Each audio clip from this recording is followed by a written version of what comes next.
think for those that are embracing astrology, the only way to deepen your astrology is to deepen yourself. You cannot be taught depth. That must occur from within yourself. And one of the things I would advocate for all of us here, under the idea of nothing to lose, is to allow yourself to read actual history. Actual history. Not history is revised and reinterpreted by male historians, but actual history. And if you do so, because of the collective placement of these nodal axes, Sagittarius, Cancer, Capricorn, Aquarius, Leo. I mean, how many I will tell you something from another time. By all of us having north-south node of Neptune, Aquarius, Leo, this directly correlates to the destruction of Atlantis. What does that then mean? That it means that every human being on this planet was at that place at that point. And what does it have to do with this point in time? And how come there's been such an interest in the last few years of Atlantis? What's the connection? How many remember the actual cause of its destruction? And what is the implication to this time? One of the direct causes of its destruction was a misapplication of technology. At that point in time, listen to the words, link it to the symbolism. At the end, there was a very small group of people in control of the majority, and the mean to make a subservient class. And the means that they used would be very comparable in our terminology to what is called lobotomies. But they did this through a specific instrument that condensed magnetism and electricity in a very horrible way. And based on this misuse of this technology, it was destroyed. Now, what is the linkage to our time frame and the use and application of technology? Do you understand the point? And how come the Pluto and Virgo crowd is going to have the direct collective mission of trying to understand the proper use of technology? You see the point? All of this is cellular memory stuff. And cellular memories are being unlocked. So, now, is there a question on that point? I heard somebody thinking.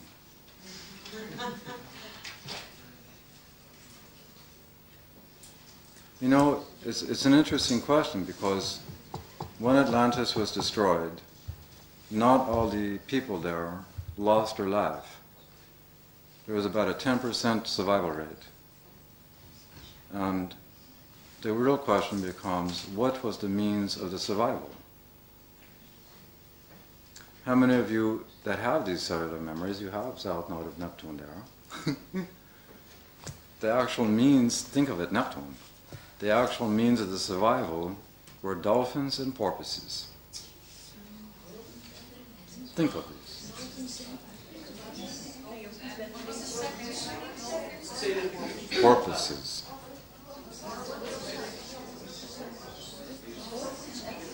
See, it's resonating to something. I don't know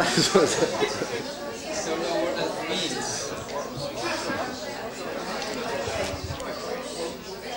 No.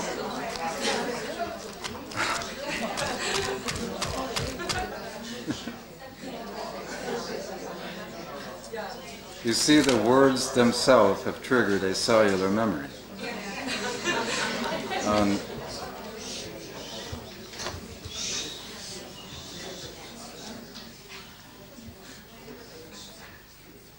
What actually happened is that when the thing got blown up, certain people survived, and they were taken by the dolphins and the porpoises on the tip of their fins to the tip of the North African continent, which became the original gestation of the original Egyptian and Chaldean empires.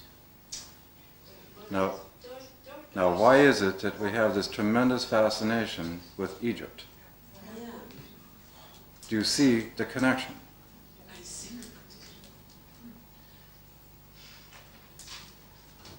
Can you say again the astrological symbols connected to this thing? I'm sorry? Is that something about people from Atlantis? We all have Neptune somewhere here or there. South Node in Aquarius South Node in Aquarius. just directly correlates with the time it was destroyed. Neptune connects to the issue of an island in an ocean.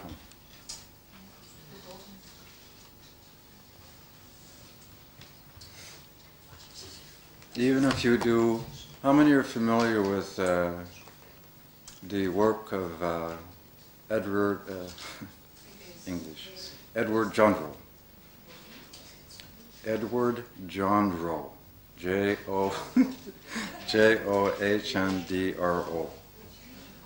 How many are familiar with this? This is an extremely brilliant man. He was an astrologer. His training was to be an electrical engineer. He was an Aquarian. And he developed a method called geodetic equivalence, which is a way of relating the celestial positions of the planets to the terrestrial longitude and latitude lines. Now, from his system's point of view, the Aquarius longitude line directly connects to where people knew Atlantis to be, relative to the Atlantic Ocean. Now, here stands our collective Neptune South Node in Aquarius at this longitude line. What is the direct connection to now? To show you the validity of his system, just to show you one small example. The longitude line of Hiroshima and Nagasaki is at 5 degrees Leo in his system. The north node of the United States chart is at 5 degrees Leo. When the atom bomb was dropped on that place, the transit of Pluto, atom bomb, was at exactly 5 degrees Leo. Coincidence or synchronicity?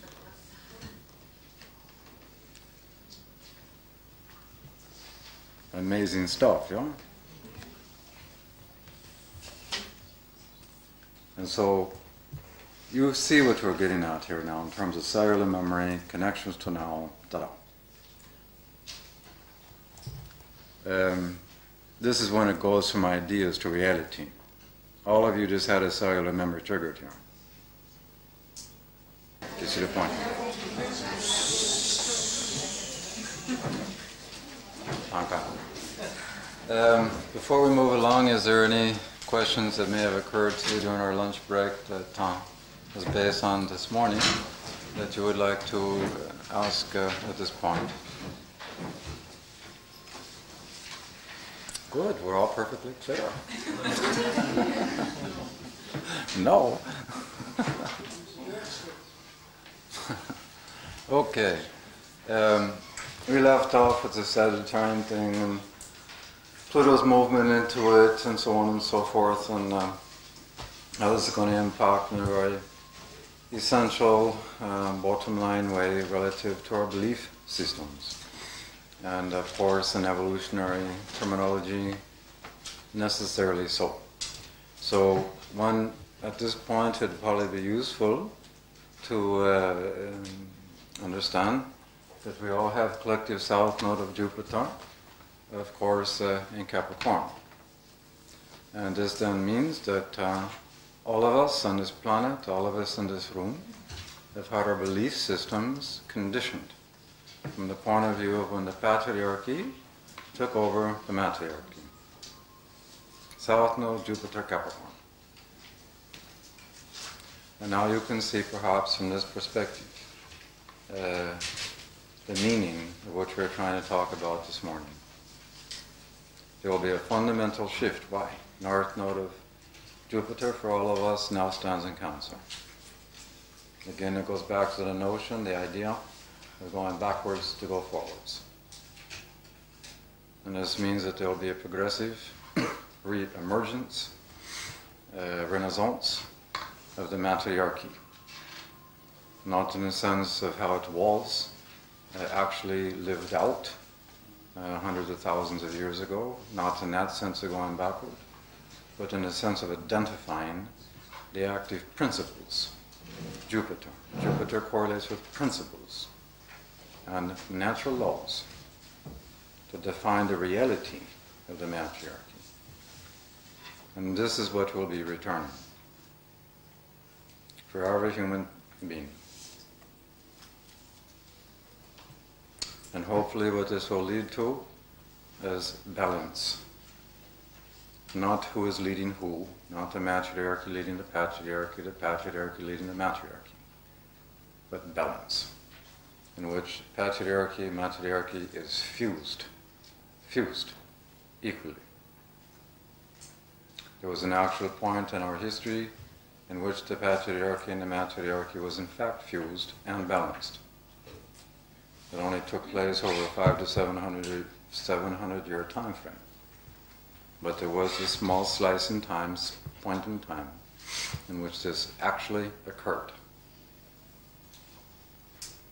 From the point of view of our history, this is roughly from 3000 BC to about 2500 BC. It's a historical fact. How long does it take now?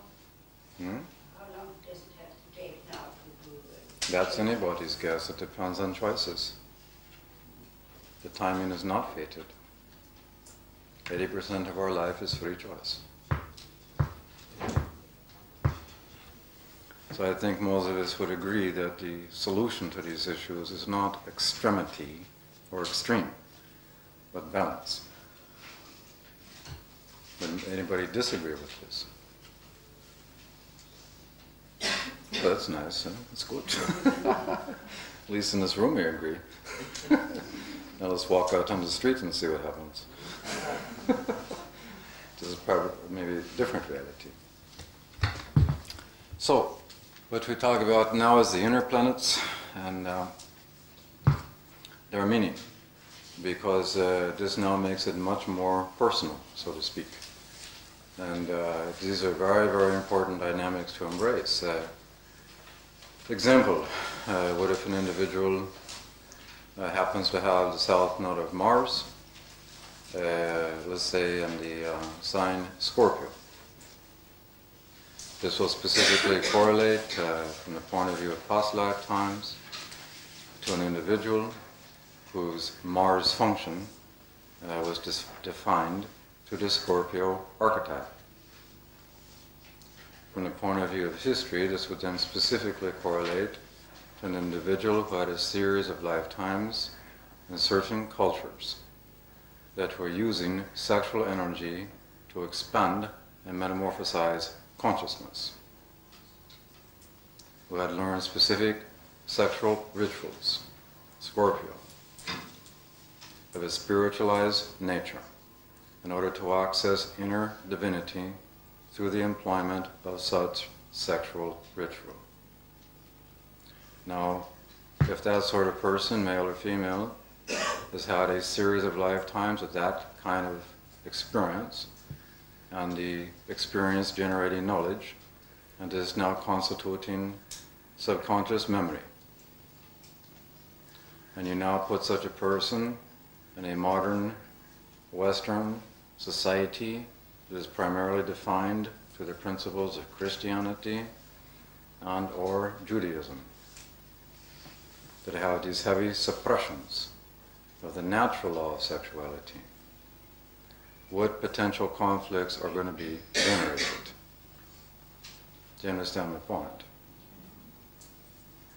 What if you have an individual relative to south node of Venus?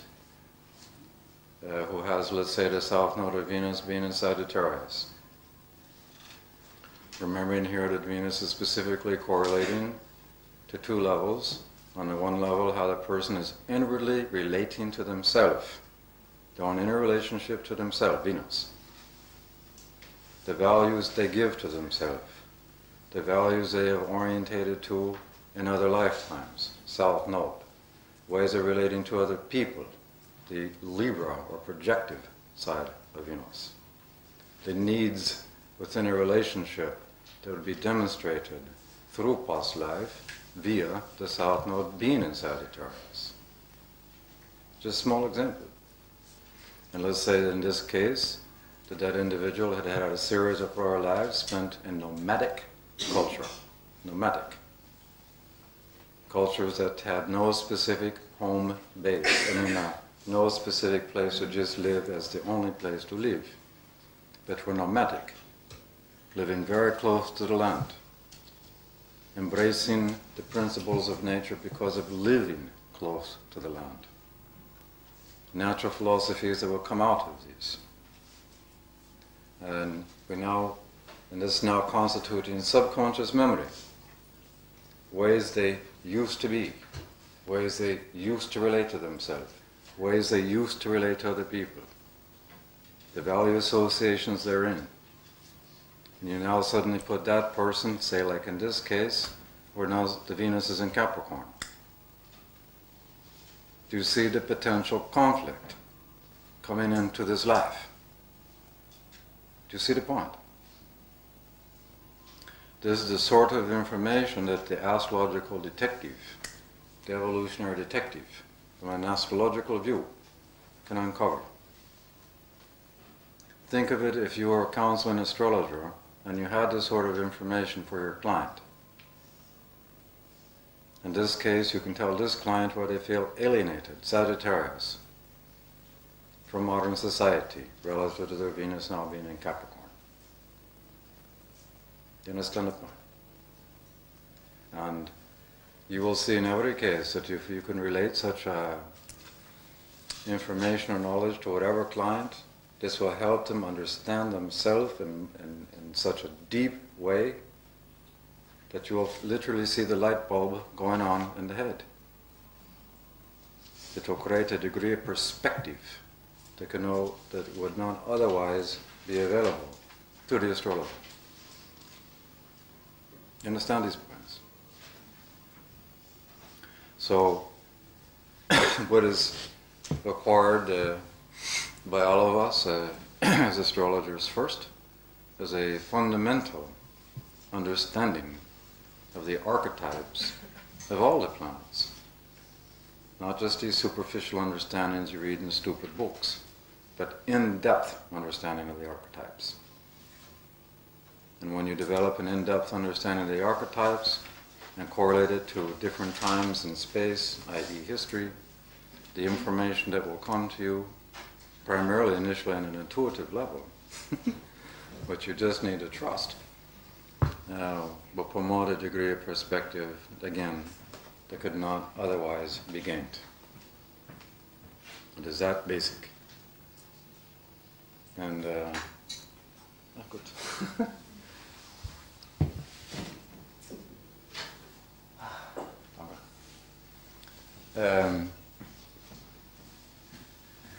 For those that want to develop a deeper understanding of these archetypes, the very, very best author to read, and perhaps the only author to read, is of course the great Dane Rudhyar. Dane Rudhyar. R-U-D-H-Y-A-R. Rudhyar. Huh?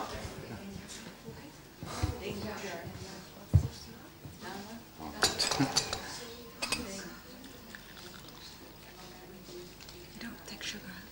I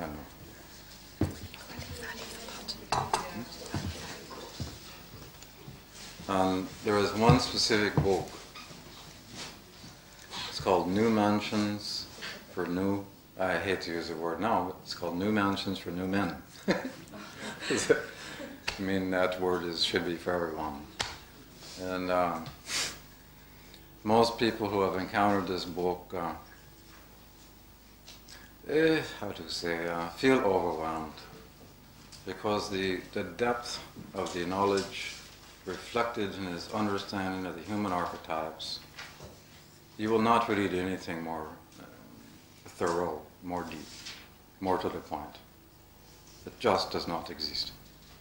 And so if you want to develop such an understanding, truly allow yourself to read such a thing. His name is Dane Rudyard. New Mansions for New Men. If you cannot find it here in Holland, there is a publisher in New Jersey, in the US, called Aurora Press. Aurora. Yeah. Aurora. And the woman who runs it is a woman named Barbara Summerfield. And she has, thankfully, reproduced all of Rudyard's material, all of his books. And this was Rudyard, in my mind, is the best astrologer God has ever met. In reality, he was not even an astrologer, he was a metaphysician who used the language of astrology. A true Renaissance man. But the point here is that you must develop this in-depth understanding, and as you deepen in this way, your understanding of astrology, which only reflects life, itself will deepen. This will not only benefit you as people, it will benefit, if in fact you're working with clients, it will benefit your clients. You'll stop being dependent on memorizing the stupid characteristics. So,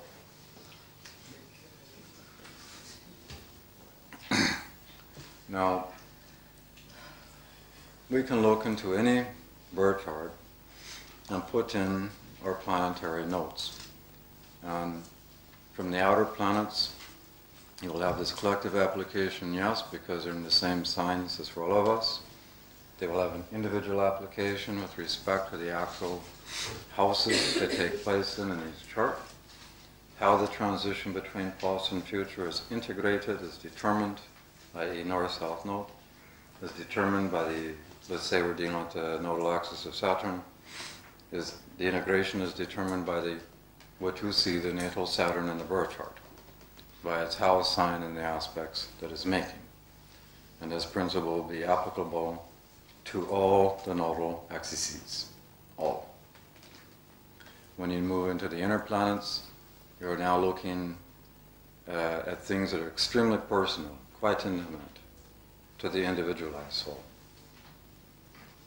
And the point here is that the inner nodes, the inner planets and their nodes, move relatively quickly.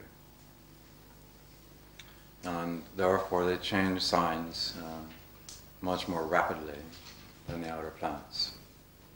It may interest you to know, by the way, that the transit of the south node of Jupiter has just shifted into Aquarius about 2 weeks ago. The transit of the south node of Jupiter is now shifted to Aquarius within the last couple of weeks. Put this in the context that we've been talking about this morning, nature belief systems. The archetype of Aquarius means the need to liberate from some pre-existing condition. You can perhaps see the perspective of what this lecture is coming through.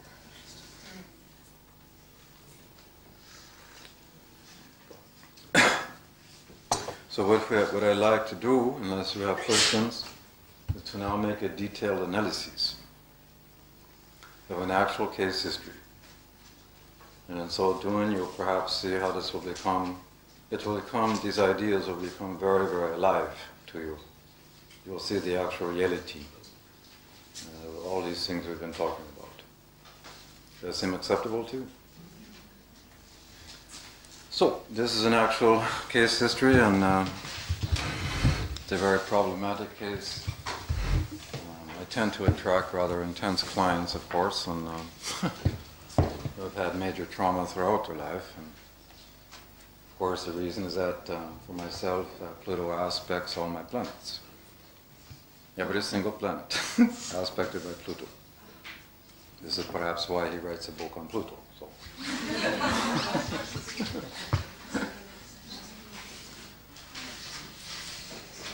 Can everybody see this chart? Yes? Now what we have here is an individual that is born, I believe, in late 1961.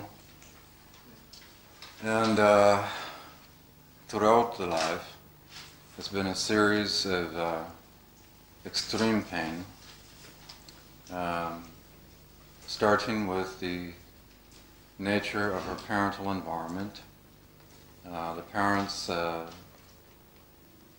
well, first of all, let me restate a point.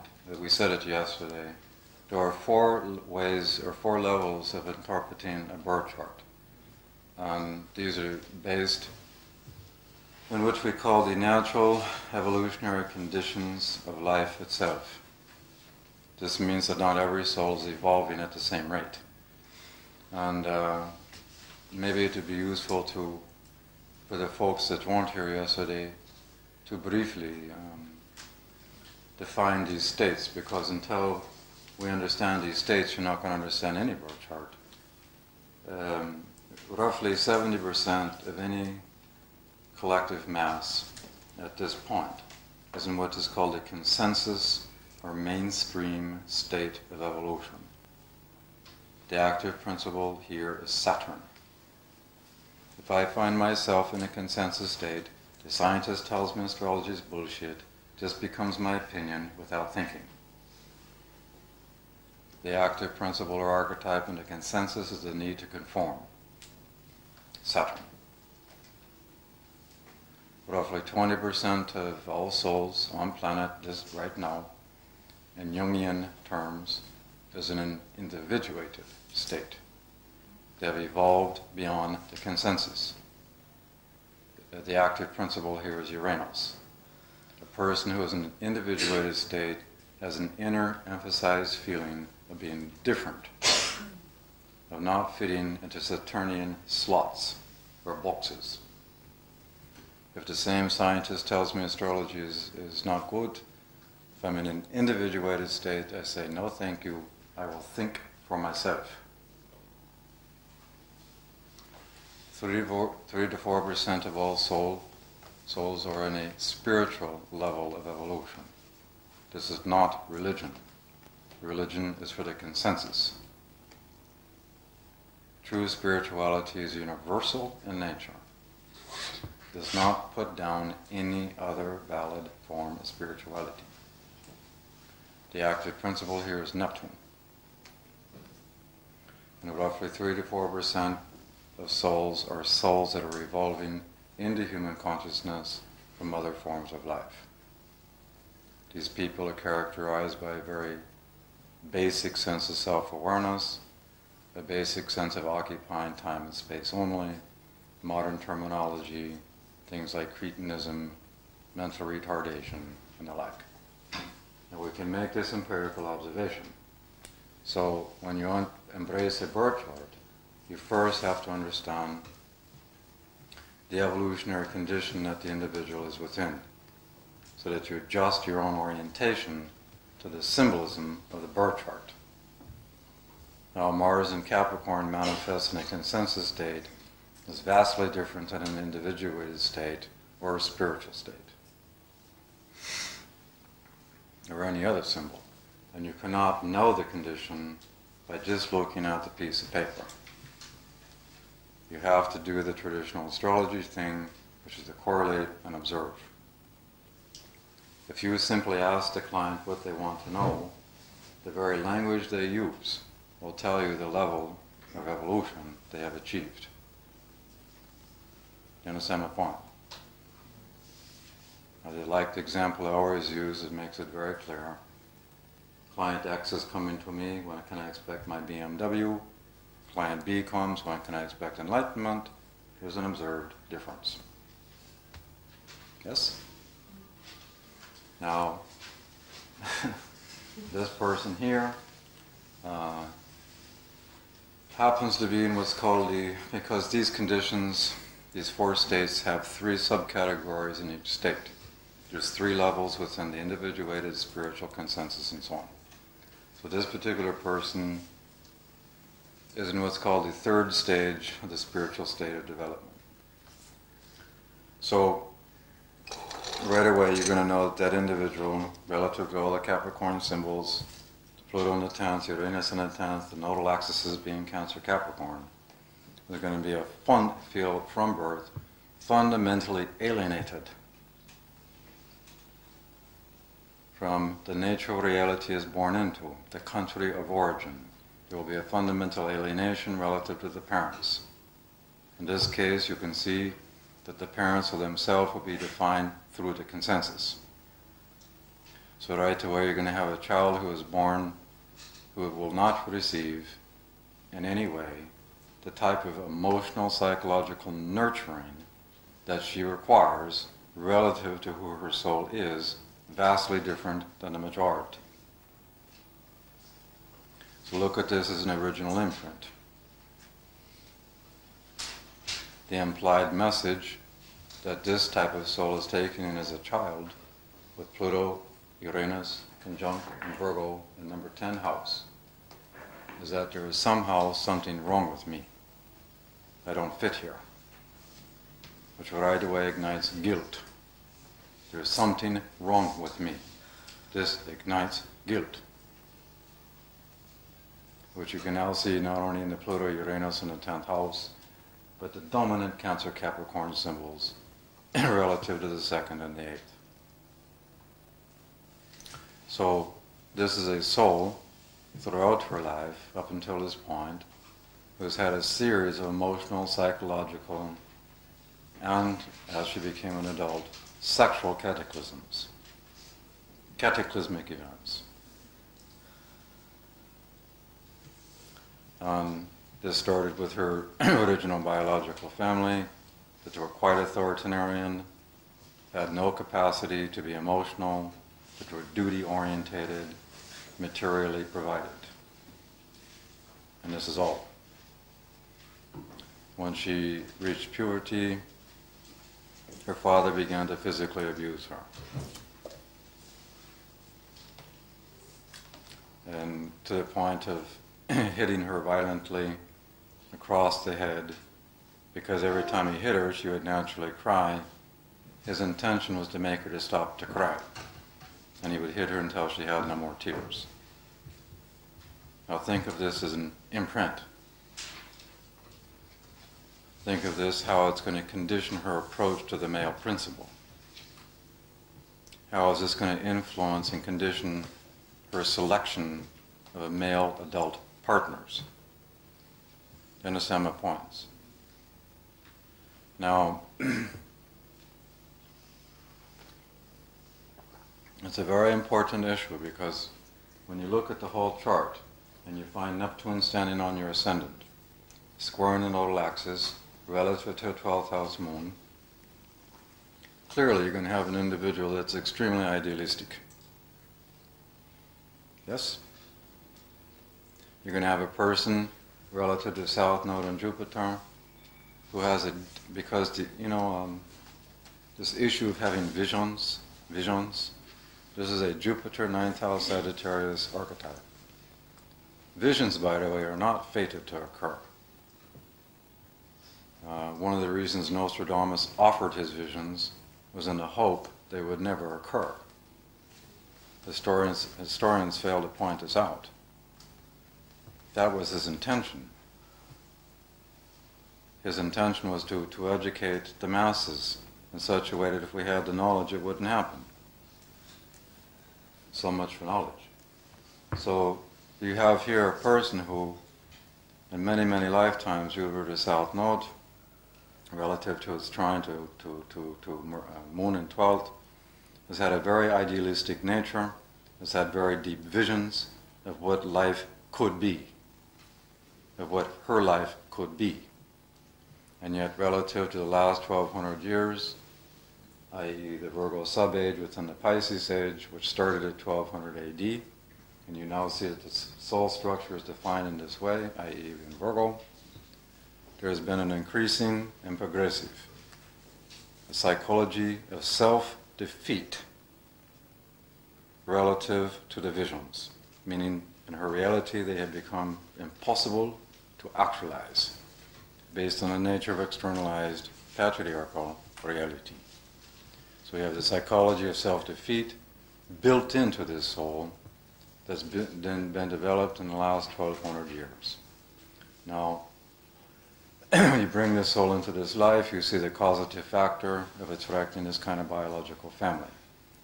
Why? Because she's been made to feel guilty. Through a Virgo, there's been an active need to atone for the guilt. Thus, you're looking at the active emotional psychological pathology of masochism. For those that have a masochistic pathology, there are 3 messages or tapes that exist in the subconscious that create reality.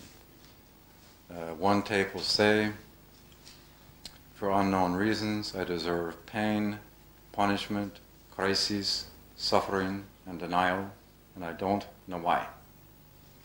Another tape will say, for unknown reasons, for my needs to be met, somehow I must hurt first. And another tape will say, I'm essentially worthless while mentally knowing better. When those 3 tapes combine and become active, they create reality. So right away in this chart, you're seeing a soul who's bringing in active pathology of masochism.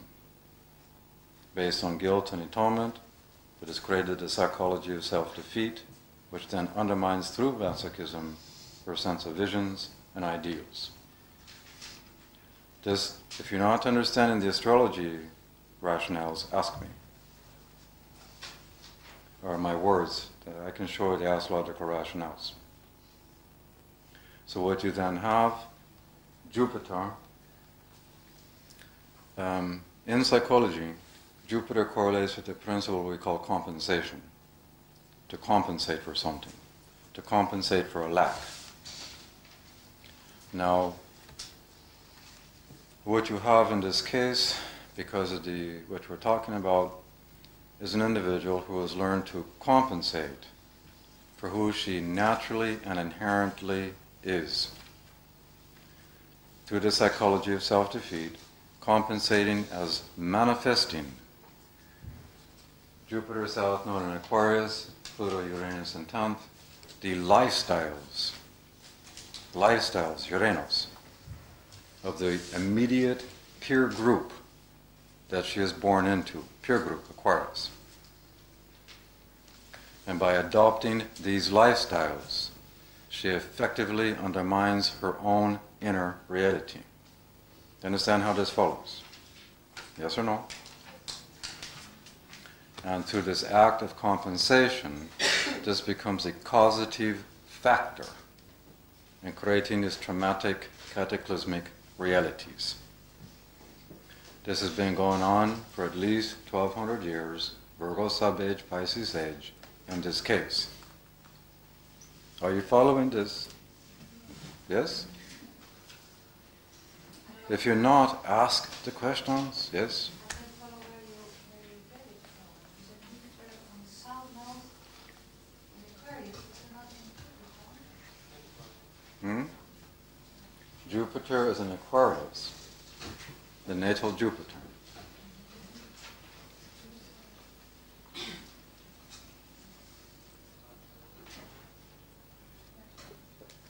If you're not clear, just raise your hand, I will explain it to you.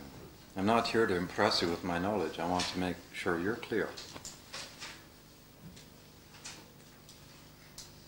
Are we clear? No? Oh, ask questions. Just for the last part again. Hmm? The last part. I'm sorry? Maybe you can tell the last part again. Which part? No, not where you start. What is lifestyles? Lifestyles? lifestyles in astrology correlate with the archetype we call Aquarius.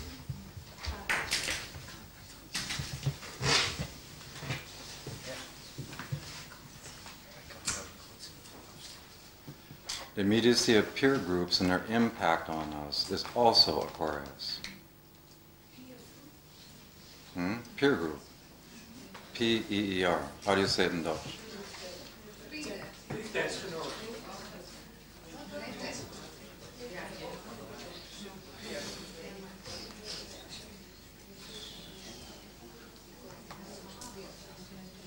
Now, this is a very important issue to examine, because if you, at this point in the analysis, we want to look to the history of the soul. And if we start going back, way back in time, you can now see with this dominant, look at all this energy through nodals, south nodes, in the second house. This is a dominant amount of energy. And any time you see such an overwhelming signature, you're looking at a highly sexualized soul. Especially in the second house. Sexualized. Yeah, combined with the second house. The second house, Taurus, is again the instinct in the human species to procreate itself in order to survive. That means the sexual instinct. By having this amount of energy and the archetype of the sexual instinct, is it any leap to conclude there's a dominant sexual energy here? Is that such a leap?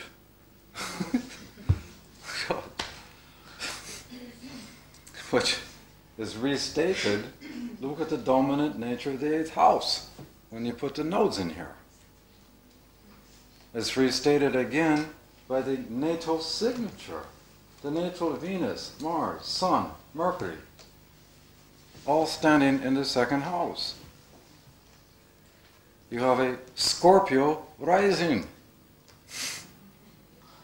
I mean, is it a big stretch here to see you're looking at a person who's extremely sensual, who has a tremendous amount of sexual energy radiating within their soul. Sexual energy is just part of natural law.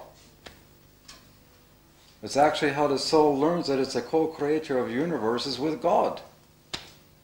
Think about it this way. So, by having this overwhelming amount of energy here, looking from the point of view of the history of her soul,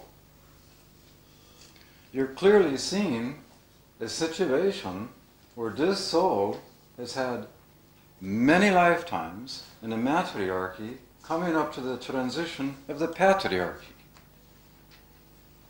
Do you understand my point? And that the origins of her soul and how she understood the use and application of sexual energy originates from the matriarchy. And yet by coming through time at the transition, then moving to the patriarchy, you now see the transition creating a fundamental guilt, Capricorn, for that which she originally was. And the ongoing evolutionary need, Capricorn, to suppress and to control through religious dogma that which she inherently is. Do you understand the point here? Now, keeping in mind that how the matriarchy responded to sexual energy was in opposition to how men via the patriarchy responded. So now you have this absolute judgmental pattern, Capricorn, that she has learned through the exposure to the patriarchy. Now this original transition again took place around 2500 BC. It originally began, by the way, in what used to be called Assyria. Now, And from there, the Judaic people manifested. Now, when you move... Assyria. When you move this through time, you bring it up to another time frame called Egypt, Scorpio, which is simultaneous to Libra. This is ancient Rome and ancient Greece, Libra. Now, what you have in this transition, like we said yesterday for those that were here, that when the patriarchy began to take over and to control women, basically, women then had two choices. One choice was to be, in quotes, a good woman, which meant you had to become a wife, piece of property, to some stupid man, and then you were reduced to living in a very small space that you were never allowed to exit. And your basic function was to make baby and to keep the thing clean, make food. You were not allowed to be educated and all these things. This was a good woman. Or your other choice is a historical fact. The woman could sign a piece of paper, a document, that said she was now a prostitute. And a prostitute then had the right to educate herself, to have possessions and property, money, to own her own home, and so forth.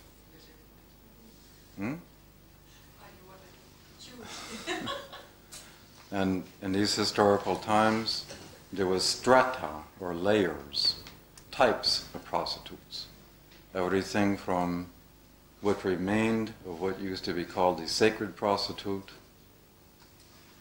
or the goddess, to the literal woman walking the streets, and everything in between. Now, if you bring this woman through time, you now see that there's two dominant cultures called ancient Rome and Greece and Egypt that she has evolved through, in which this imprinting of what it meant to be a woman occurred to her soul. Meaning she could either be a good woman or she could choose to be a prostitute. Understand the point here?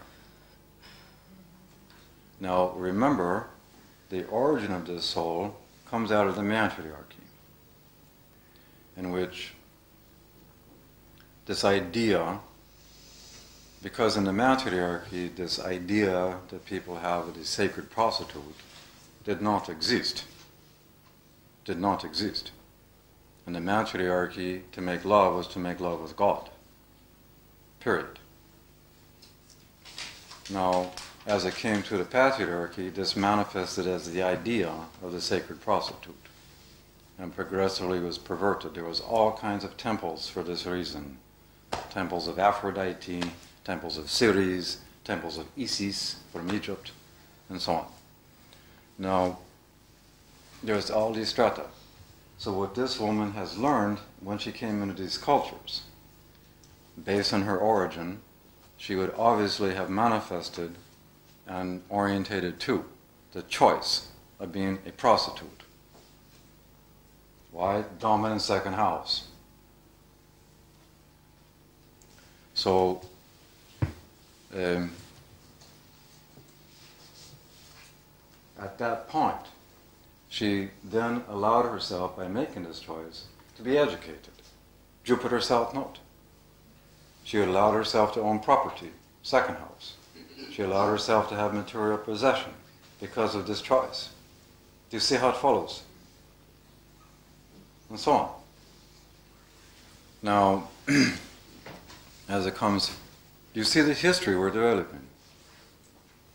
And as this now comes into time, more towards our time, this time, try to understand that the Pisces age basically started, in terms of our modern calendar, what we like to call 0 AD, which means about 2,000 years ago.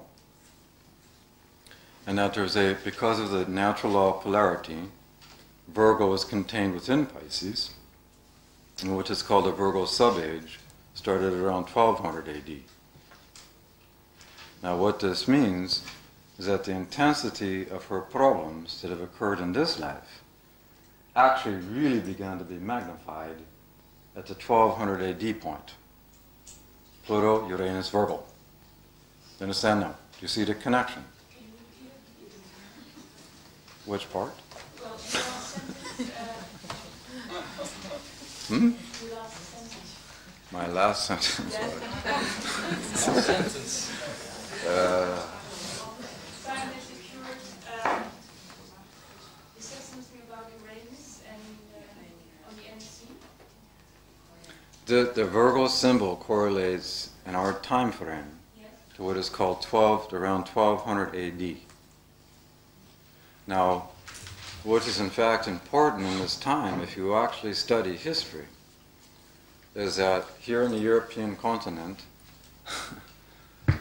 because this is at a time that the Roman Catholic Church was trying to become more and more powerful to the point of dominating what we call governments. It is a fascinating time because at that point, the Pope in place around 1200 or so was a man named Pope Innocent III.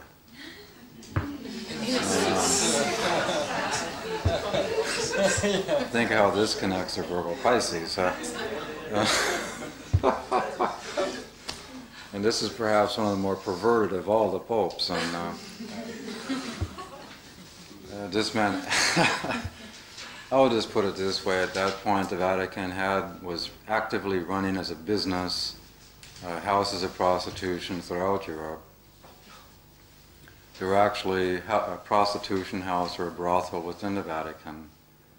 The clergy were sleeping with whomever they wanted to sleep with. They were trying to reform working prostitutes in this village or that town by actually making what they called, how do you say it, what's the female form of a monastery? A convent? That they'd bring these prostitutes to and make them sign a piece of paper that they were going to give up prostitution. This would just get them in the door, but then this place would become a house of prostitution under the banner of the cross. So, it's actual history. So, and we can laugh, but it was quite serious at the time, yes. And this is where this particular woman's problems begin. Now, the point here is that progressively, this soul has been made to feel guilty. Why? Number one, for the fact of being a woman.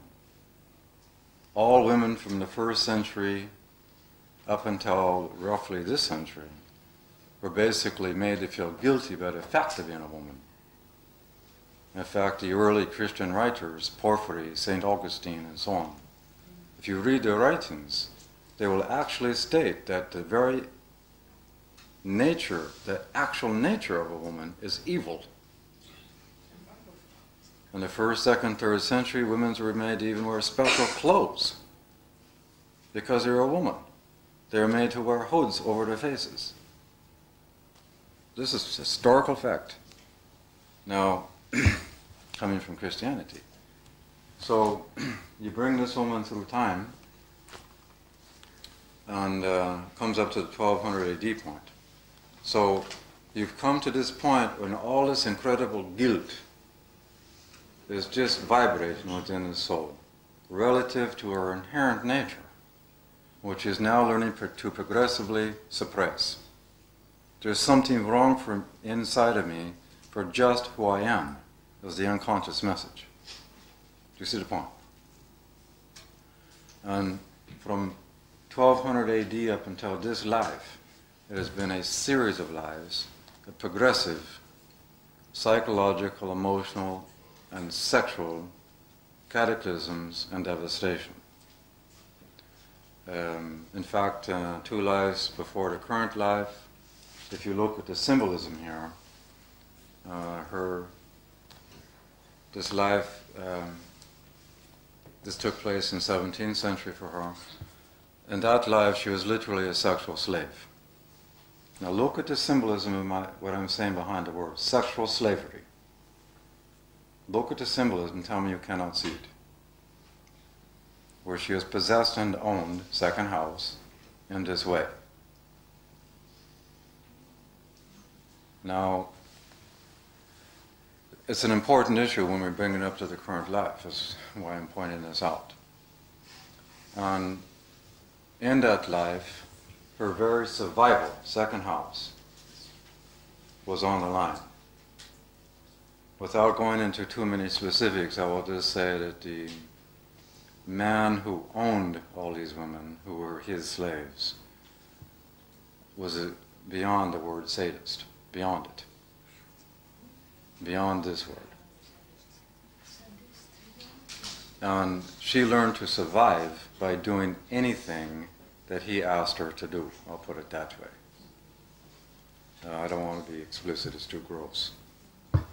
But now think of this as an unconscious memory. And you have to see the active dynamics in this. You have a soul that's evolved to a spiritual state.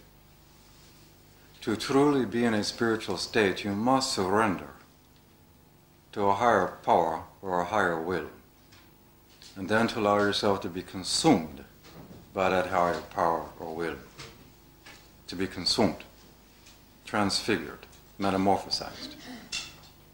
Now, that's a pure archetype, but when it becomes distorted through suppression caused by guilt and now becomes sexualized, you can see now the surrendering to a sadist via masochism.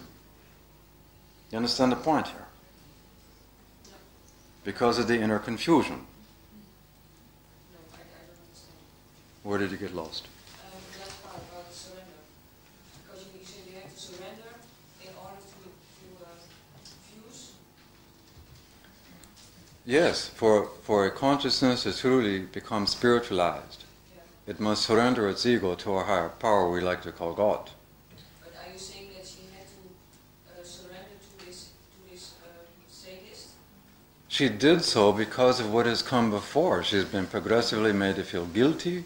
She's been progressively suppressing that which she inherently is. Anything that becomes suppressed becomes distorted. Thus the principle of surrender becomes distorted, manifesting sexually through a sadist. There's something wrong with me as the message here. I deserve pain, punishment, and crises. But From where do you see that she's in a spiritual state of involvement? From where do you take that she is in a spiritual state of involvement? you don't see it in a chart. You see it through making observation. So, and let's also understand there's 2 kinds of masochism. There's a spiritual form of masochism, and there's a psychopathologic. The spiritual form of masochism would be demonstrated by Jesus hanging on the cross. So, you bring this up into this life. See what is important, why I'm sharing this life. Anytime you see Mars, Venus balsamic in any chart, you have a evolutionary condition, a karmic condition, in which the individual is trying to bring to culmination, balsamic, culmination, all prior relationship dynamics, so that a new cycle can begin to emerge. For to culminate, the individual has created a dynamic in this life in which they are fated to re-meet, re-experience certain key individuals that they have known in other lifetimes in order to bring it to a head. In this life, she re-met that man 2 lives ago. Now, well, I'll give you the story now since we're talking about it. Now remember what we said earlier about compensating for who she is, adopting the lifestyles of the immediate peer group around her, because of the psychology of self-defeat. Yes? So, when she was a young girl, early 20s, middle 20s, this whole psychology of self-defeat, leading to creating and living a life that was not honest to herself, Jupiter, because of compensating, meaning making a living lie. Based on her evolutionary condition, inwardly, she knew this fact. And based on knowing this fact, at that point, Neptune, Scorpio ascendant, she became suicidal. This life is not worth living, is what she was telling herself. There is no meaning in me doing what I'm doing, i.e. compensating. Now, at this point, she was extremely desperate, suicidal, Virgo, in an absolute state of crisis. And based on her early environment, i.e. biological parents that did not give her what she needed, she had all kinds of displaced emotions from childhood being brought into her adulthood.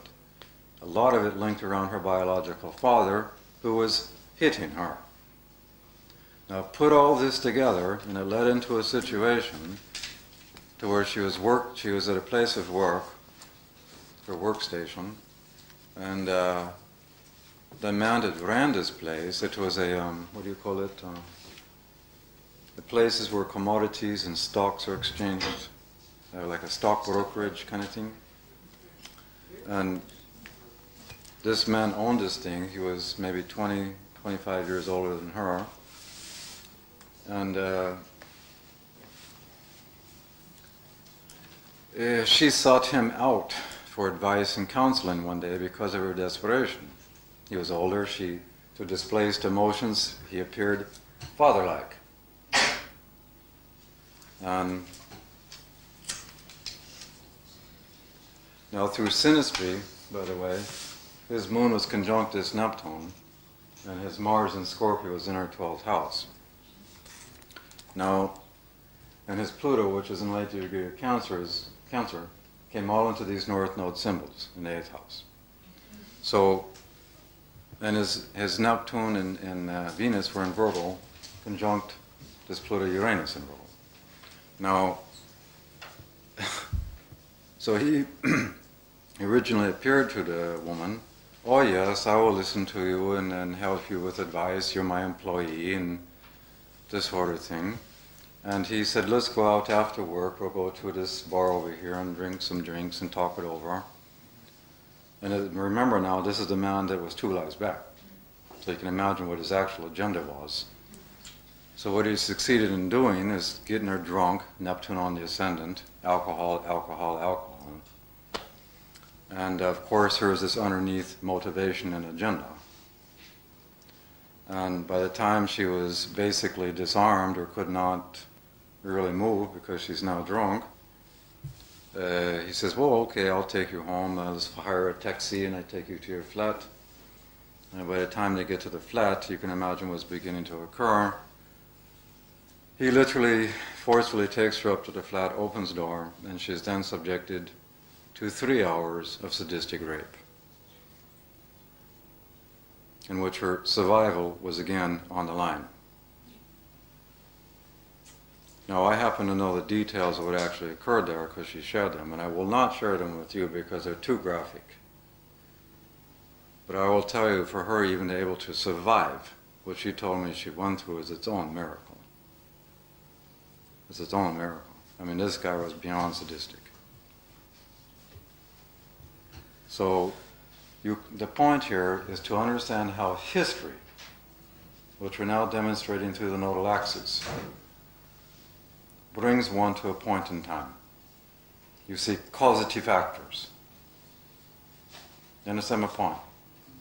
When this sort of client comes to you, what are going to be the words you have for such a client when you're looking at the nature of this pattern? Again, focus on the overwhelming nature of the nodes in the 2nd and the 8th. will it not be true that your very first thoughts that you're sharing with this person is to validate who she inherently and naturally is, to help to remove the overlay of guilt? Yes or no? Is not your first role to say it's okay to be sexual? That you do not have to feel guilty about this? Is it not the next step to help her remember or identify, from her point of view, the correct ways of using her sexual energy, which go back to her own origins? Yes or no? Or we're not going to be talking to her about the need to liberate Jupiter and Capricorn, to liberate from the belief systems determined by the patriarchy, which is in fact re-demonstrated by the fact that Jupiter is in Aquarius on the south node, something she's trying to resolve from the past. Yes or no? She has to develop new belief systems in order to interpret not only life differently, but herself differently. So that the psychology of guilt, the pathology of masochism, is removed.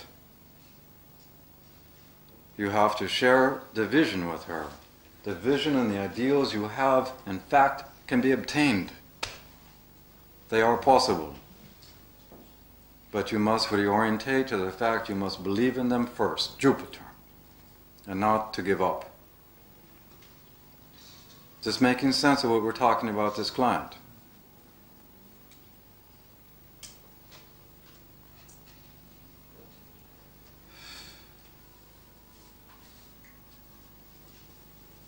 Now let's stop a moment and see if you have questions you want to ask on these things. Yes. What can one say when such a person insists on suicide? Because you can't persuade her for the good things there are. What you need to do when you're dealing with suicidal cases, and I've dealt with a lot of suicide cases. First of all, always take the threat of suicide seriously. Number one. Number two, to help them understand the causative reasons of why they are feeling suicidal, without judgment. Number three, to help them design a practical, step-by-step strategy to be free from the reasons that are creating the psychology of suicide. And lastly, to share with them that from God's point of view, God does not want any soul to commit suicide. And in fact, what actually happens is souls that commit suicide, other than terminal cases, or somebody who is fatally ill, from God's point of view, that a soul that does commit suicide will spend a small period of time in what we can loosely call hell. We still are in the land of polarity here. And there actually is this dimension of the universe, believe me. The intention from God's view is that to put the soul in this position in such a way as to experience what that reality is, in such a way that the soul will never do it again. And in fact, the additional statement, when a soul does commit suicide, because what it means is that they're avoiding and escaping the lessons they're here to learn. And what God will then actually do is immediately rebirth that soul. And that soul then has to come back into another life and experience twofold the very lessons they have avoided.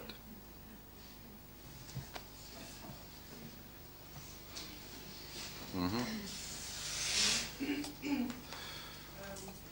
was thinking about the karma. Why is it that some people have to suffer so much and others less? What is this question? Why does this person have to suffer so much? Why did she have to suffer? Is that a lesson too? The reason is that at some point in her evolutionary development, she accepted the teachings from the patriarchy.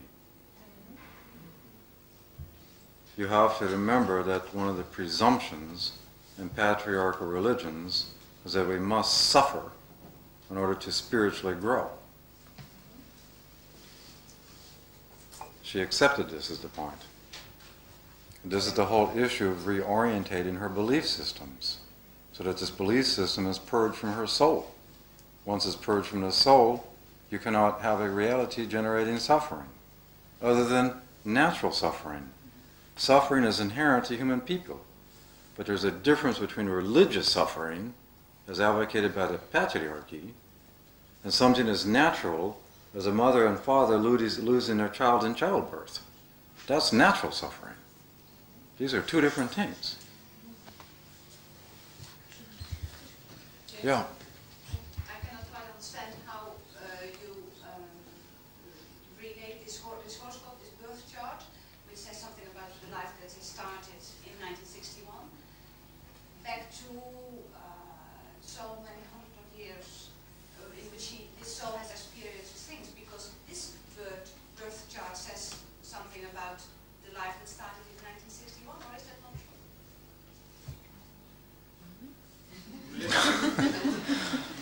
I'm not getting the point. I cannot understand the link you make, the relation you see between the lives of this person that she lived many years before this life. The link? Yes, the link. The connection to what? This life? This life is just the last chapter in a long book. That's all it is. She could have been... The connection is that the soul had to pick this pattern in 1961 because the intention is to purge the guilt. Look at the overwhelming nature of the North Node symbols in the 8th house. The soul is intending to do this. All souls pick the moment of its birth to accomplish its evolutionary tasks. This pattern existed in 1961 at a certain date at a certain time. That's the link. What happened to her this life? What happened to her? It's just been describing. That's what I've been describing. Keep the ears open, please. Yes? But you are talking now about this chart as being a chart of soul, but not a chart of this life. How is it not a chart of this life? I've just described to you some of this life. I suppose that the unique is when you link the signs with the periods in time. You make a link between Cancer and Capricorn. You made a link Uranus and Lion in Atlantis. Ik denk that people don't understand that you made that link with the signs. What's the question? Not a question. Try to explain something. Of how Leo and Aquarius connect to Atlantis? I would have to sit here for 1 year to teach you a history from an astrological point of view. I don't have the time. I can only share with you these things. The link, as you put it, this problem began for her at the transition of the patriarchy. This is the nature of the Capricorn symbols. Why is it that her soul has picked a birth moment in the current life, in which we find 5 planets in Capricorn? You don't see the link? Also. What would happen if there was the horoscope from a man? You would, well, I don't want to deal with the what if right now. Because we're going to get into other areas. Yes? And it would depend on the specific nature of the soul anyway, not just the fact that it's a man. We would have to start looking at other factors. Yeah, okay. So right, with the Capricorn sun, yesterday we told you, the sun is the current life purpose. So why is her current life purpose coming through the Capricorn archetype? And how is it connected to this past? This is the link. How do you find the difference about what you said between religious suffering and natural suffering? How do you, I only hear out of 1 ear, that's why I have to. how do you determine the difference between religious suffering and natural suffering? It comes right back to the difference between life as natural created by God and what is called religious teaching. Any religion that comes out of the patriarchy, you will find the doctrine of suffering. This doctrine starts again with their teaching that there's a conflict between the world of body, senses, flesh, and what they call spirit. And thus to spiritually grow is to suppress that which is natural. This creates its own kind of suffering, which creates its own kind of distortion. If you don't believe this, why do you think all these Christian priests now are being arrested for abusing young boys? How is this coming to pass? Why is it occurring? Could you also say that this woman, because she is experiencing in this life rape and quite terrible things, that because of the distortion in many lives, she also probably has experienced the other side of being the perpetrator? No. This is again Western linear thinking. Oh. The thought being, if I got abused, I must have been an abuser. God is dead. Let people suffer who has not earned it. I didn't understand the thing you God is said. dead, that let people suffer what they has not earned. What is she saying? What is the cause that people suffer who have not earned it? Why does God create this? What is the cause of suffering who people have not earned it? Your statement like is why is she suffering rape if she has not earned it? That's what you ask? Yeah. She must have earned it. It's a bit of my thinking. this is patriarchal thinking. There is a difference between karma and evolutionary necessity. Do you know how many esoteric people, how many metaphysicians, how many astrologers damage their clients through thinking like you think? Most of my work is to undo the damage from astrologers like yourself. There is a difference between evolutionary necessity and karmic causes. That what I have gone through, that I've earned it. I think that. That's because of your belief systems That's my belief. and how you interpret it. Yeah. And if you're comfortable in that, welcome to it. If you think you deserve to suffer, you will continue to suffer. And you will continue to punish yourself. And you will continue to live in your own little prison. And if that's what makes you feel happy, go for it. I would suggest there's a different way of living. If you look at the point from duality, wouldn't it be also in a way true that I'm sorry. if you're looking from the point of duality, wouldn't also be could it also not be possible that you have lived both sides? It is possible, yeah. but it's not always the case. No. And this is my point, is that there is a total difference between karmic cause and what's called evolutionary necessity. And to illustrate this point, I will use my own case, like for many, many, many lifetimes. I happen to have Neptune and Pisces in number 4 house, squaring the node axis. South nodes in Sag, North nodes in Gemini, the rule of the South nodes in Scorpio, number 12 house. All my past life I've been spiritualizing. And I have avoided actual emotional development. Look at the nature of the moon and the 4 square in the nose.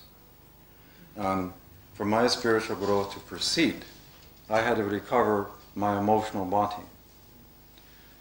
This creates what's called evolutionary necessity. In my particular case, because my resistance to emotional life has been so fixed, The ruler of South Node being Scorpio. Has been so fixed that this is why Pluto aspects everything. I had to create a reality as a child coming into this life that was so intense, I had no choice but to access the emotional body. So in my particular case, I chose a mother who tried to murder me when I was 4 years old. Physically murder me by scolding me to death. Hot water. I was sexually abused until I was 13. I was put in an orphanage when I was 7. That's just the beginning. But that is through evolutionary necessity, not karmic cause. This is the difference. Now in this particular case, you have evolutionary necessity, not karmic cause. There is nothing that she has done to deserve it. For example, in my life I've also experienced not sexual abuse, but physical beating. And for a long time I was always afraid of, after my childhood, of being beaten again and again. And it never happened. And at some point I did a process where I took total responsibility for my own anger. And so I also have this side in me. And for me it was a kind of a freedom from the feeling of, oh, I'm going to get hurt again. So in a way, for me it feels like, yeah, by taking responsibility and owning that energy in me, which wants to hit and hurt, I actually freed myself from the victim.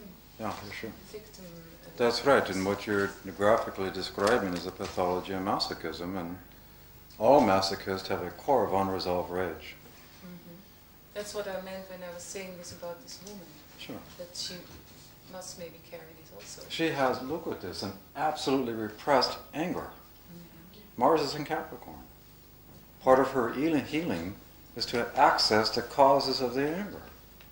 You have a soul here coming into life with all kinds of grief, all kinds of mourning, things that have occurred in many lives that she's never allowed herself to even feel based on the control and suppression of Capricorn.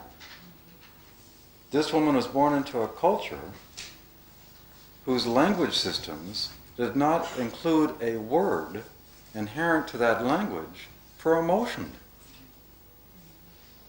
Think of this fact.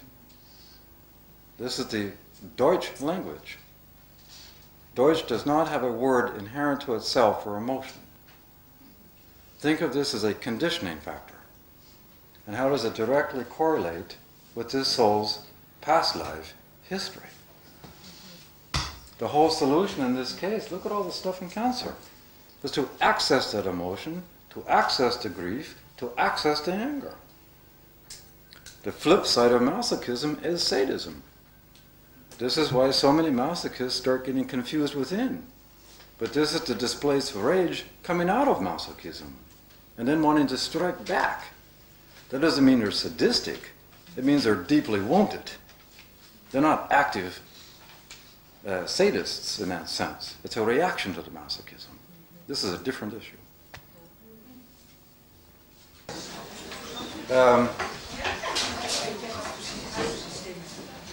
Before we continue our happy journey here, is there any questions that you want to ask me? Yeah? Do you have a question? Yes? Why do people have to undergo evolutionary cycles when it's not karmic necessarily? No, both things occur. All the heavy things you have to go through yourself. Why was it necessary if it was not karmic?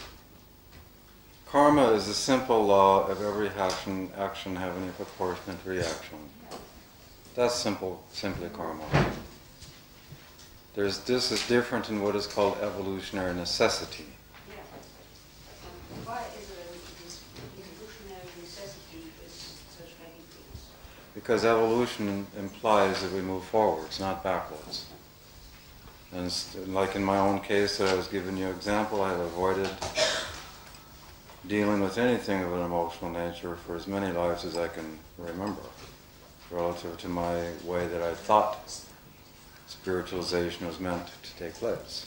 To learn emotions. To learn emotions. Yes, and this then became the causative factor creating what we call evolutionary necessity. You can say that in that sense there's an element of karma in the sense that I never made an action to initiate emotion. But this is different than me being an abuser in past life of children. It's totally different. And then you couldn't say then that because of a certain resistance you will need a certain powerful experience to actually start this process. Yeah, in my the more case, resistance you are, the more that's right. So you had to be killed almost. Start. And I almost was literally killed. I mean, I can laugh now, but... and that memory was suppressed for 44 years. And because it was suppressed for 44 years, you can imagine what the female relationships I had were like. I don't want to explain that now, but... So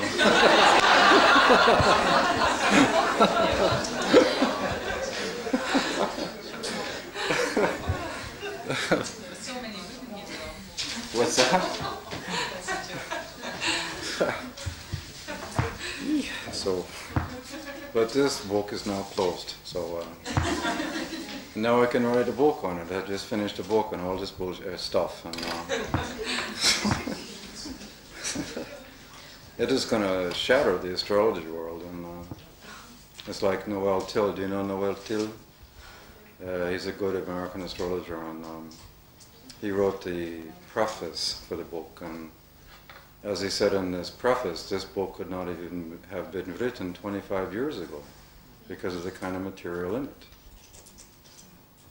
So, but it's time for it, and it's intentional, and it's a Pluto book. It will shock people. The case histories I put in there will be shocking. They are shocking in nature.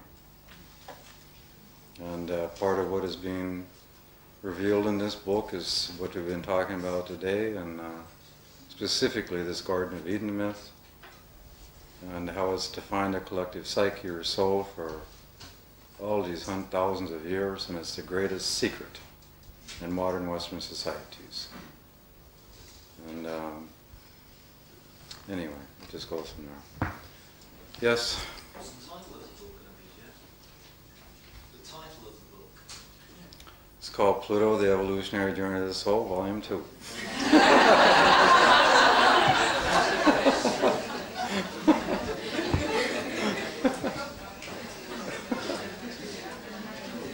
And if you want to have it in Dutch, I've my new publisher, it's a new publisher now, and they're trying to contact the original publisher, the Dutch version here, to see if they want to make it in Dutch again. And I don't know the results, but if you want it in Dutch, it may be useful to call this publisher here and let them know you want to see it. Daniel Shores? Shores? I got it right.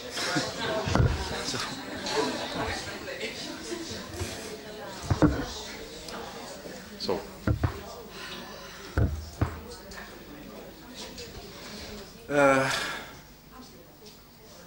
any other questions before we move forward? Yes? Could you explain how you calculate the nodes? So I can understand that it is a way which the computer program... It's based on your birth moment. I wonder, what's the technique? It's simply based on your birth moment. It's no different than calculating the north and south nodes of the moon. It's based on your birth moment. I see. Yeah. Maybe that was your question about linkage, yeah? In a way. Okay. Yes. Maybe it was more simple than I realized. So, any other question? Yes? I would like to know about the north nodes of these things, or are you going to start that? Yeah, that's where we're going. Until now, you only spoke about the south nodes. No, we've been talking about, in this case, why all these north node symbols stand in Cancer in the 8th house. Yeah, that's true. What the message is... Huh? What the message is here is that this woman is literally really learning to re-empower herself. 8th house. And this re-empowerment starts by accepting the essence of her origin. Cancer, Capricorn. Do you see the point? Examine the fact that her north node of Mars is in Aries, standing in the 5th house. The archetype of the 5th house is to be in total control of one's self-actualization, to be in total control of one's destiny. When you have this kind of pattern that's come through time, especially since 1200 AD, Virgo, and all the displaced emotions coming through crummy childhoods, specifically linked with father types, those displaced emotions, until this evolution is occurring, makes an extremely dependent person on other people, especially in her adult relationship formations. The whole solution, you look at the North Node in Aries, it is making square, T-square, to this Cancer Capricorn symbolism, is it not? The resolution is for her to move forwards in an Aryan way, to break free from all this sort of dependency. This can only occur by her reaccessing her own origins. This will begin the process of this Jupiter South Node in Aquarius, even the North Node of Mercury in Aquarius. And this is called unlearning messages. Messages that she has taken in over these last lifetimes that have created the effects we've described. The liberation point, Pluto, Uranus, all this Aquarian symbolism, even now the transit of Uranus stands on her Saturn, is to unlearn messages. 3rd house. And as she unlearns these messages, guess what? This Mars and Aries in the 5th house is going to leave. She's going to be absolutely breaking free and starting a brand new cycle of evolutionary development. Aries. Do you see how it's working? The solution is for her to accept herself as an emotional sexual being. And the types of natural sexual desires that she has are okay. Okay. This is a message you bring to the client. All the damage that's taking place to her is taking place through emotional sexual dynamics. The resolution is the same resolution through the emotional sexual dynamics. And to do so without feeling guilt. It's like saying if the damage has taken place to me in relationship, the ultimate healing of that damage is in relationship. That's the homeopathic principle of like curing like. Yeah, I have another question. Now about soulmates or people who incarnate. Soulmates. Yeah, if there's Yes. such a thing. I'm not sure if there's such a thing. And people who incarnate together in groups to do certain things together. Can you see that by the notes? Yeah, sure. Yeah, how? Because the nodes demonstrate it. You don't see a soulmate through the symbolism of astrology, no. You cannot see it in a birth chart. It has to fit a specific archetypical definition. Soulmates are extremely rare. The working definition of soulmates, in fact, Jesus used to teach about what soulmates actually are. And this teaching was removed at the Council of Nicene in the 4th century BC. This also took place, when the great Library of Alexandria was burnt down. It was burnt down twice by fundamental Christians. In both cases, Uranus transiting Capricorn, trying to control and manipulate knowledge. But the definition of soulmates, and the one Jesus taught, one I happen to agree with, is soulmates are simply two people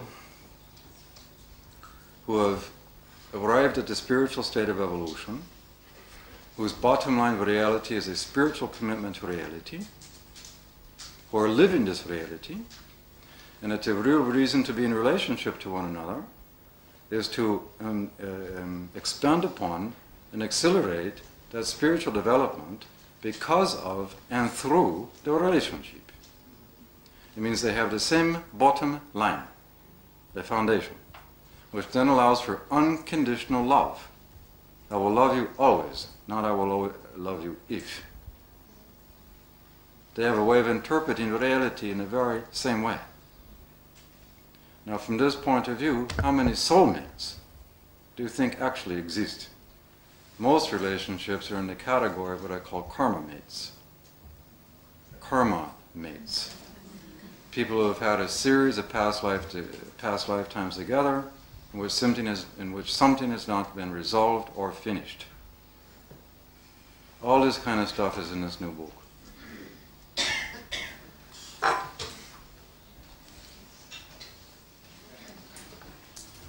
Any other questions? You finding this stuff at all interesting? Yes. Is there any way they're going to be able to use it?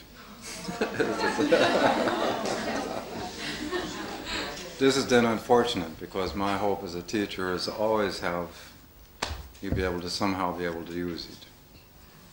And if there's no practical application, then I have failed. That's the point. It's most important to recognize it from your own experience. That's all any of us can do. But it's like anything else. Anytime we're presented with something new that we don't know, it is new. And it creates a stretch to embrace. But all I can share with you is what I've been sharing, and then hopefully you can apply it. The knowing of it is done through application. Because there actually is a methodology astrologically that I've been trying to develop over 20 years now, and still needs a lot of refinement, but it's a way of taking the birth chart as far back as 12,500 BC and breaking it down into 84-year segments, which is the Uranian cycle, and putting it in the context of the ages. And then you combine, do you know the astrology called cosmobiology, the 90-degree dial, and you make cosmograms and all these happy things. It's a way of combining cosmobiology with the traditional tropical zodiac, which is then combined with John Grove's geodetic equivalents, which can be regressed in time through the precession of the equinox.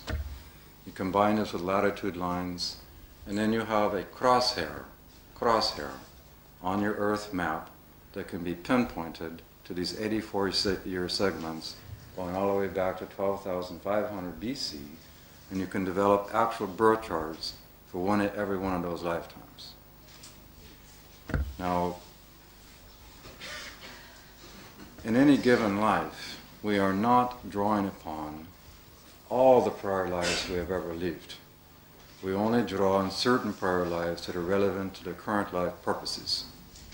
In Sanskrit, this is called prahrabdha karma.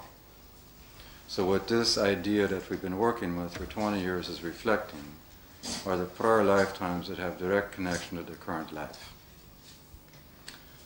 So anyway, this is... The future, the energy to break free. What if that's the south node? Then it's a part of the past?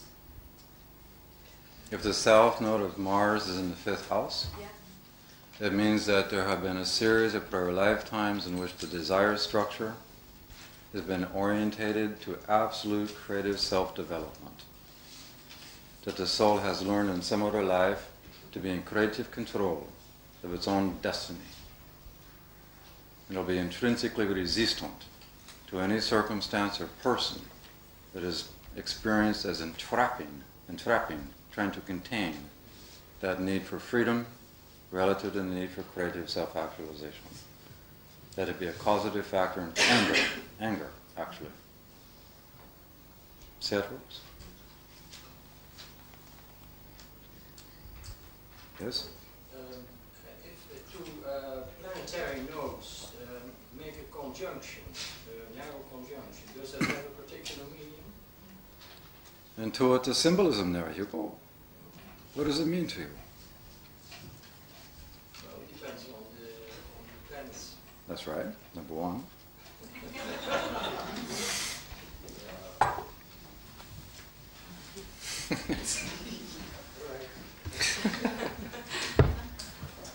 Any other questions?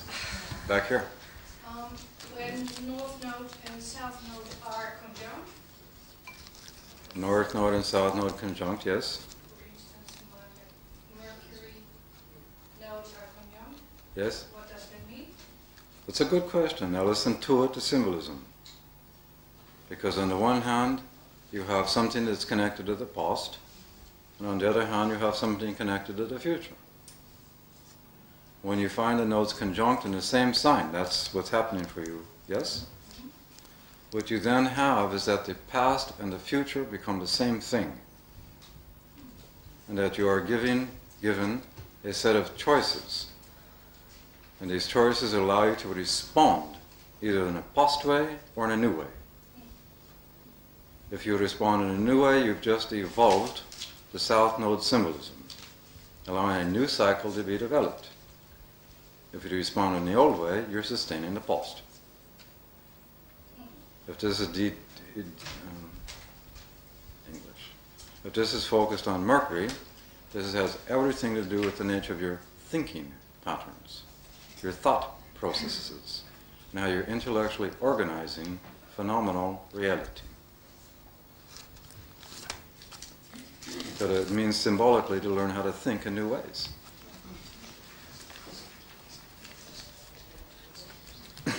In fact, almost in every chart, the south and north nodes of Mercury will be roughly in the same sign. That's because of the movement of the sun, relative to the distance from Mercury to the sun. And the sun is conjunct there.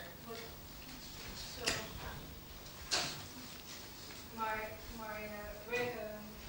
natal sun is conjunct there. Say it again. On that conjunction of the node of Jupiter, my sun is conjunct. My birth. Your sun is conjunct what node of Jupiter? No, the node of Mercury. Oh, so what does this mean to you? Yeah. What does that mean to you?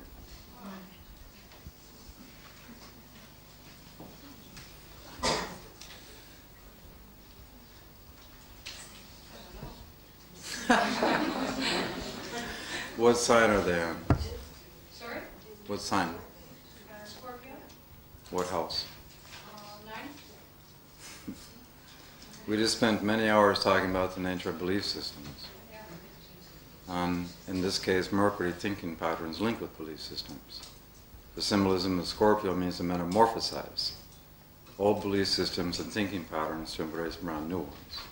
But how you interpret yourself inwardly and outwardly can fundamentally change. Yeah, I did it with Avatar. Also, there you go.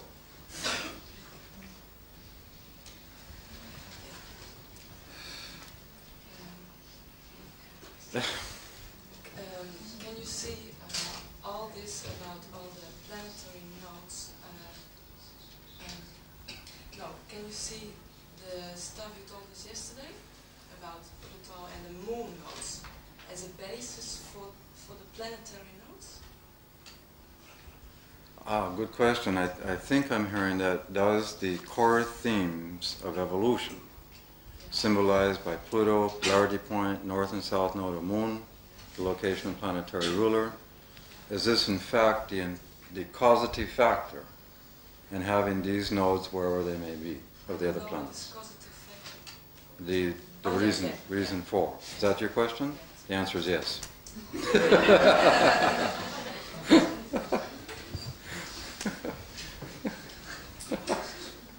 It's like in this case, where do we find Pluto? Where it's in the very archetype of guilt. Pluto's in the 10th house. Guilt as an archetype comes through Capricorn and 10th house. So we have a soul structure defined in the archetype of guilt. Now how come these, you see?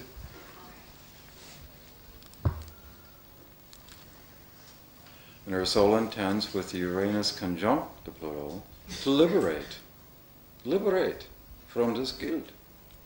And all the messages taken in, Virgo, Mercury ruled. Coming through all kinds of externalized authority, religions, parents, cultures, and societies. The whole polarity point, 4th house, to re-embrace the inner feminine / matriarchy. how does this support the north nodes being in Cancer? So the answer is yes.